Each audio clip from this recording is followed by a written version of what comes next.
Monaco సందర్శించనున్న pope Leo.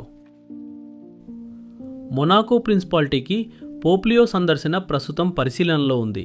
అనేక వార్తా సంస్థల విలేకరుల ప్రశ్నలకు సమాధానంగా మంగళవారం ఫిబ్రవరి 10న హోలీ సీ ప్రెస్ ఆఫీస్ ఈ ప్రకటన చేసింది.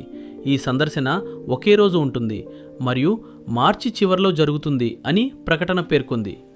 మొనాకో సందర్శన తన పాంటిఫికేట్ ప్రారంభం నుండి పోప్ లియో చేయబోయే రెండవ ప్రయాణం మరియు ఆధునిక చరిత్రలో ప్రిన్సిపాలిటీకి పోప్ చేసిన మొదటి సందర్శన అవుతుంది.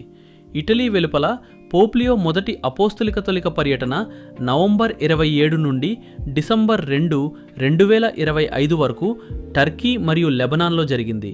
తిరిగి వచ్చే విమానంలో భవిష్యత్ ప్రయాణాల గురించి ఒక జర్నలిస్ట్ అడిగిన ప్రశ్నకు సమాధానమిస్తూ సెయింట్ అగస్టిన్తో సంబంధం ఉన్న ప్రదేశాలను సందర్శించడానికి, అలాగే క్రైస్తవ మరియు ముస్లింల మధ్య మరింత సంభాషణ పెంపొందించేందుకు అల్జీరియాకు వెళ్లాలనే కోరికను పోప్ వ్యక్తం చేశారు.